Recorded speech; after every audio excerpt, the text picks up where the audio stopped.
ओम राम रावे नमः। ओम शन्नो देवीरविष्टया पवन्तु पीतशय्यं यो रविशर्वन्तु नः। मित्रों, राहुदेव और शनिदेव के इन तंत्रोक्त मंत्रों के साथ, वेदोक्त मंत्रों के साथ इस वीडियो का प्रारंभ करते हैं। और आज यहाँ पर को आपको बहुत ही उम्दा असर देने वाला उपाय बीमारियों से रिलेटेड बताने जा रहे हैं गुरु कृपा से। आप लोग भी अपने गुरु और इष्ट को मन में याद करते हुए इस उपाय को प्रारंभ कीजिए। ये विनम्र प्रार्थना है आप सभी से। अब यहां पर इस उपाय को कर कौन सकता है, यानी कौन कौन लोग हैं जो इस उपाय को करें।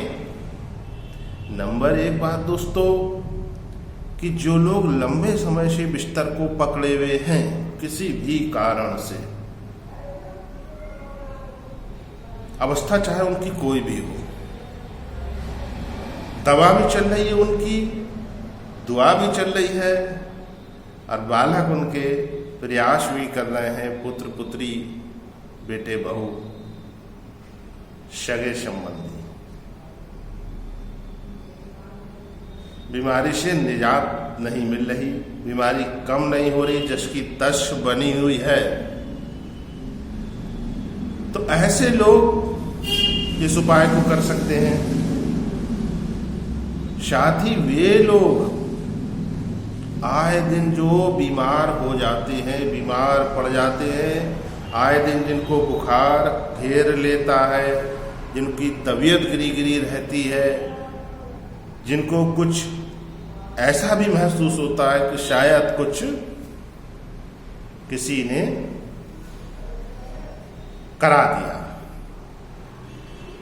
ये वही जातक होते हैं जिन पर की राहु की किसी भी प्रकार की ऐसी, राहु का किसी भी प्रकार का ऐसा प्रभाव आ रहा हो जो मन के अंदर भ्रम पैदा करता हो। राहु और मति भ्रम एक सिक्के के दो पहलू हैं दोस्तों। ऐसे लोगों की मत पहले मारी जाती है।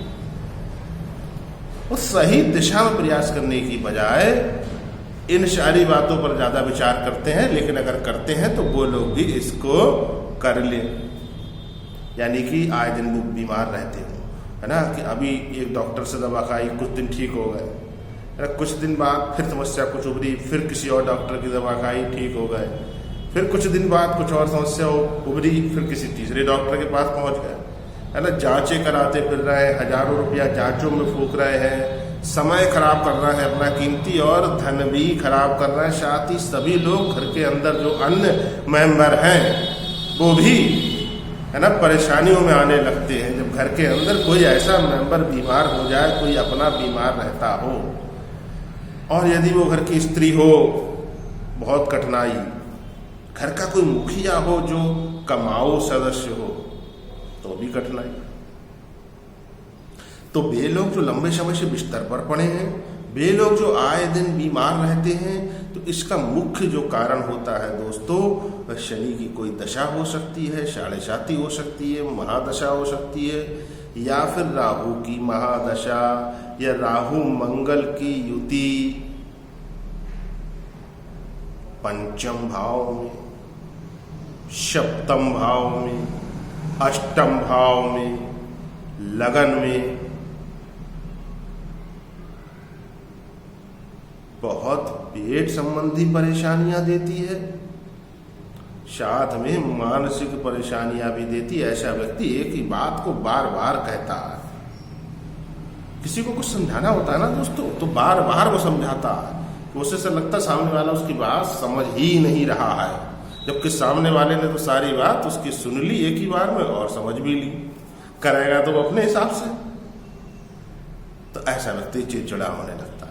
तो वे लोग जो लगातार बीमार हैं, बिस्तर पर हैं, वे खुद जाने में सक्षम अगर हैं तो खुद चले जाएं, और यदि वो वृद्धावस्था में है या किसी प्रकार की कोई चोट उठ खाकर रेस्ट कर रहे हैं, बेड पर डॉक्टर ने रेस्ट बता दिया है, तो उनका कोई बेटा बेटी इस कार्य को कर सकता है, भाई या बहन भी कर सकता है। पति नहीं करेगा पत्नी के लिए, पत्नी नहीं करेगी पति के लिए। ये ध्यान देने की बात है। जिस केस में को हम बताएंगे किसी को कि वो व्यक्ति कर ले तो वो कर सकता है। यहाँ पर सर्व सामान्य के लिए यही दिशा निर्देश है कि जो भी ब्लड से रिलेटेड लोग हैं, जैसे बेटा बेटी भाई बहन, वो इस उपाय को किसी दूसरे व्यक्ति के लिए कर सकते हैं। यानी माता पिता के लिए संतान कर सकती है, या फिर कोई बहन या भाई कर सकता है। क्या करना है, जैसा कि आपने थंबनेल में देखा दोस्तों, मैंने दिखाया था ना आपको, ये जौ है दोस्तों, और ये हमारे पास पीतल की एक थाली है। पीतल की इस थाली में आपको आधा किलो ये जौ रखने हैं दोस्तों। ये राहु और शनि द्वारा जो भी उपद्रव जीवन में कायम किए हुए हैं बीमारी के रूप में, जो कर्जा वसूल रहे हैं, और ऐसा कर्जा वसूलते हैं कभी कभी कि इंसान को कर्जदार बना देते हैं, उसका मकान, उसकी जमीन जायदाद, उसका सोना चांदी सब गिरवी पड़ जाता है और व्यक्ति बिल्कुल कंगाल और दिवालिया हो जाता है। उस कंडीशन में ये उपाय महा उपाय के रूप में असर करता है दोस्तों। आपको इस तरह से पीतल की कोई थाली अगर घर में हो तो सर्वोत्तम है, उसमें कोई ये जौ रखने हैं, खोल कर रखने हैं। मैंने यहाँ पर को आपको थैली के अंदर ये जौ सांकेतिक रूप में दिखाया। अब जो लोग लगातार बीमार हैं, बहुत रुग्ण अवस्था में है, वृद्धावस्था में हैं, बीमारी बहुत अधिक परेशान करे हुए हैं, वे लोग तो इस उपाय को लगातार 48 दिन करेंगे। और जो लोग आए दिन बीमार होते हैं, दवा खाते हैं, ठीक हो जाते हैं, बीमार होते हैं, दवा खाते हैं, ठीक हो जाते हैं, लेकिन लगातार उनकी भी बीमारी चलती रहती, वो लोग इस उपाय को 23 शनिवार या 23 बुधवार कर सकते हैं। पीतल की थाली का लॉजिक आपको दे देते हैं मित्रों। पीतल की जो थाली है वो बृहस्पति देव की कारक होती है, जिनसे राहु और शनि दोनों दबते हैं, और जो है वो राहु और शनि दोनों की कारक वस्तु है दोस्तों। तो शनि और राहु द्वारा जनित जो भी उपद्रव आपके जीवन में हो रहा है, ना केवल बीमारी के सबब में, अपितु धन संबंधी समस्या, मानसिक परेशानियां, घर में कलेश, वो सब इस उपाय से धीरे धीरे दूर होंगे। कोई भी व्यक्ति कर सकता है, किसी भी राशि, किसी भी लगन का हो, यदि उसके अंदर इस तरह के लक्षण हैं, उसकी जो है बुद्धि भ्रष्ट हो रही है, उसको बीमारी ने घेर रखा है, उसको धन संबंधी परेशानी आ रही, कारोबार में परेशानी आ रही है ना, हर काम में जिसके रुकावट आ रही है, वो राहु और शनि को शांत कर सकता है। जो लोग 23 वाला उपाय करें वो बुधवार या शनिवार से इसको करेंगे, यानी 23 बुधवार या 23 शनिवार।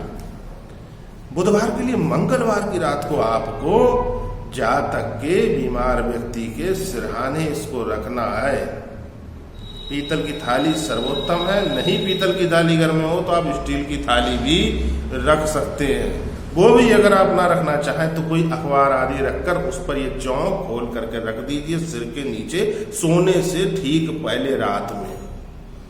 बुधवार को करें, मंगल की रात में रख दें, और बुधवार की प्रातः काल किसी नंदी को, किसी गाय को खिला दीजिए। यदि काले रंग की मिल जाती है तो सर्वोत्तम है दोस्तों। गाय और नंदी साक्षात लक्ष्मी का कारक। नंदी तो भगवान शिव का अनन्य भक्त है ना। सारे ग्रह, सारी पीड़ाएं जिनका कि शमन भगवान शंकर कर देते हैं, है ना।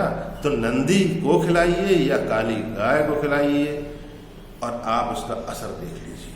कितनी जल्दी इसका असर होता है। बीमारी धीरे धीरे कम होने लगेगी, स्थितियां धीरे धीरे सुधरने लगेंगी, जातक को धीरे धीरे अच्छा लगेगा, उसकी बुद्धि एकाग्र होना शुरू होगी। घर का जो धन बीमारी पे अपव्यय हो रहा है हजारों हजार लाखों की तादाद में, वो धीरे धीरे कम होने लगेगा।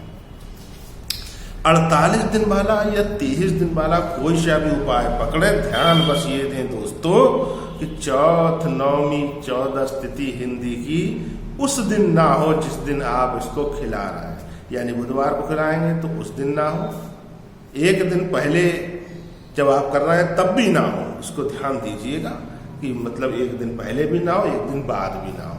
आगे लगातार स्थिति में कितना भी ये पड़ता रहे, कोई इससे फर्क नहीं पड़ रहा है दोस्तों। लेकिन प्रारंभ के समय चौथ, नौमी, 14 नाव बहुत अच्छी अच्छी तिथियां आती हैं। मैं बताता भी रहता हूँ कब कौन सा योग है। कोई विशेष योग अगर आप पकड़ लेते हैं तो बहुत लाभ मिलेगा, जैसे द्विपुष्कर योग, त्रिपुष्कर योग, गुरु पुष्य योग। गाय माता प्रसन्न होंगी मित्रों, राहु का शमन होगा, शनि का शमन होगा। 7.5 वाले जातक भी इस उपाय को कर सकते हैं, क्योंकि शनिदेव सर्वप्रथम व्यक्ति को बीमारी ही देते हैं, रुग्णावस्था में ही डालते हैं। मित्रों, मैं आचार्य आशीष शास्त्री आपकी सेवा में अनवरत तत्पर। मित्रों, वीडियो को लाइक अवश्य करके जाइए, आपका एक लाइक हमारे लिए अनमोल है। चैनल पर पहली बार हो सब्सक्राइब करना ना भूलें। ऐसी ठोस शास्त्रोक्त जानकारी और उपाय आपको यहाँ पर को हम देते रहते हैं। वीडियो को अधिक से अधिक शेयर करना भी मत भूलिए। किसी बीमार को अगर थोड़ा भी लाभ आ गया आपके कारण, तो उसकी अनमोल दुआ आपको मिलेगी और आपके पूरे परिवार को उसका लाभ होगा। जय श्री राम।